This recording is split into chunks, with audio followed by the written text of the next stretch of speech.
اخلاق حسن خلق، جس کا اردو ترجمہ عام طور سے خوش اخلاقی سے کرتے ہیں لوگ، لیکن خوش اخلاقی جب اردو میں بولتے ہیں تو اس کا مفہوم، اس کا مراد اس سے بہت ہی ایک تنگ دائرے میں بہت ہی محدود مطلب ہوتا ہے خوش اخلاقی کا۔ دماغ میں یہ بات ہوتی ہے فلاں آدمی بڑا خوش اخلاق ہے، تو خوش اخلاقی سے لوگ یہ سمجھتے ہیں کہ ذرا مسکرا کر بات کر لی، ذرا سا کوئی ادب کے ساتھ، تمیز کے ساتھ، سلیقے کے ساتھ بات کر لی، اور تو اس کو خوش اخلاقی لوگ سمجھتے ہیں۔ لیکن یہ بھی خوش اخلاقی کا ایک حصہ ضرور ہے، لیکن یہ دین میں جب یہ کہتے ہیں ہم کہ ہم اخلاق درست ہونے چاہیے، تو تنہا اتنی بات کافی نہیں، بلکہ اخلاق کی درستی کے لیے بڑا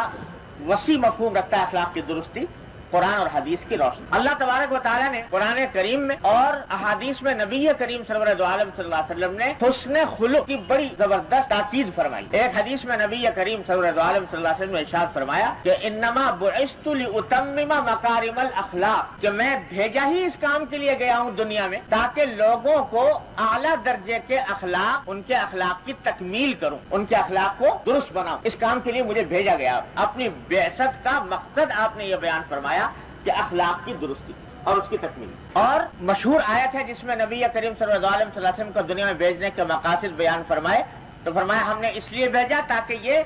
قرآن کی آیتوں کی تلاوت کرے، کتاب اور حکمت کی تعلیم دے اور تزکیہ کرے، پاک صاف بنائے۔ ان پاک صاف کس چیز کو بنائے؟ اخلاق کو بنائے، کہ اخلاق ان کے درست ہو جائیں، اخلاق کے اندر کوئی گندگی، کوئی آلودگی باقی نہ رہے۔ اس مقصد کے لیے آپ کو بھیجا۔ تو اتنی اہم چیز ہے جس کے لیے حضور اقدس صلی اللہ علیہ وسلم مبعوث ہوئے۔ اور فضیلت اتنی بیان فرمائی حسن خلق کی کہ ایک حدیث میں فرمایا نبی کریم صلی اللہ علیہ وسلم نے کہ ان اللہ لیدرک بحسن الخلق درجۃ القائم الصائم، کہ اگر کسی انسان کے اخلاق درست ہوں، اچھے ہوں اخلاق، تو وہ اس سے اس شخص کا درجہ پا لیتا ہے جو ساری عمر روزہ رکھے اور ہر رات ساری رات عبادت کرے، ساری رات عبادت میں مشغول رہتا ہے اور دن میں روزہ رکھتا ہے۔ بتاؤ کتنی زبردست عبادت کر رہا ہے وہ شخص۔ اس کا جو درجہ ہے انسان وہ حاصل کر سکتا ہے حسن خلق سے،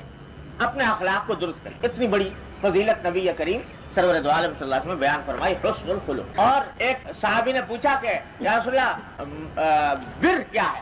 بر کے معنی نیکی جسے اردو میں کہتے ہیں، قرآن کریم میں جگہ جگہ بر کی تاکید آئی ہے کہ نیکی کرو، تو پوچھا کہ نیکی کیا چیز ہو؟ تو حضرت صلی اللہ علیہ وسلم فرمایا البر حسن الخلق، نیکی نام ہے اخلاق کی اچھائی کا۔ اخلاق اچھا ہو تو مانا ہے کہ نیکی کا مقام حاصل ہوگا۔ تو غرض اتنی فضیلتیں احادیث میں بیان فرمائی ہیں نبی کریم صلی اللہ علیہ وسلم نے اس کی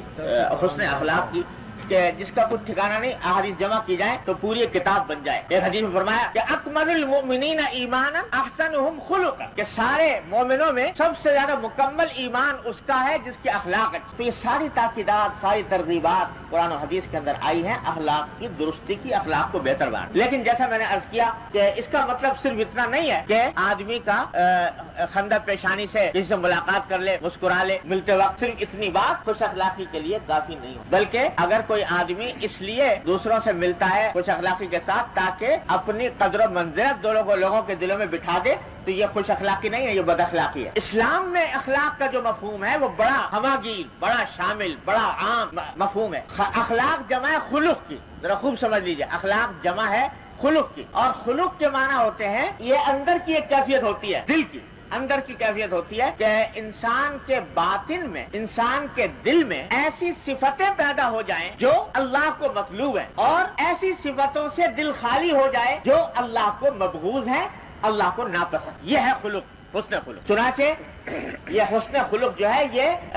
ہمارے ہاتھ پاؤں کا کام نہیں، چہرے بشرے کا کام نہیں۔ چہرہ بشرا اور ہاتھ پاؤں اس کو ظاہر ضرور کرتے ہیں، لیکن کام یہ ہاتھ پاؤں کا اور چہرے بشرے کا نہیں ہے، اس کا تعلق دل سے ہے، کہ دل کی درستی ہو، دل کے اندر صحیح صفتیں پیدا ہو اور بری صفتوں سے انسان کا دل پاک۔ اب یہ کیا کہ صاحب مل تو لیے مسکرا کے اور بظاہر بڑے اچھے طریقے سے پیش آئے، اندر دل کے اندر بغض بھرا ہوا ہے، کینہ بھرا ہوا ہے، حسد بھرا ہوا ہے، دل میں یہ خیال ہے کہ یہ آگے کیوں بڑھ گیا، اس کے پاس دولت کیوں زیادہ آ گئی، یہ کیوں ہم سے آگے نکل گیا، اس قسم کے خیالات دل میں بھرے ہوئے ہیں، اور زبان سے میٹھی میٹھی باتیں کر رہا ہے اور ہنستے ہوئے مسکراتے ہوئے مل رہا ہے، تو چاہے دنیا اس کو خوش خوش اخلاقی کہے، اسلام اس کو خوش اخلاقی نہیں کہے گا، اس واسطے کے دل کی حالت خراب ہے۔ مل تو رہا ہے بظاہر دیکھنے کے اندر بڑے ادب سے طریقے سے مل رہا ہے، سلیقے سے مل رہا ہے، ایٹیکیٹ کے مطابق مل رہا ہے، دوسروں سے معاملہ کر رہا ہے، لیکن دل میں تکبر بھرا ہوا، میں بڑا ہوں، یہ چھوٹا ہے، اس کی تحقیر بھری ہوئی، یہ خوش اخلاقی نہ ہوئی، یہ بد اخلاقی ہے بدترین۔ مل تو رہا ہے اس طریقے سے بظاہر اعمال ایسے کر رہا ہے کہ جیسے خوش اخلاق انسان کیا کرتا ہے، لیکن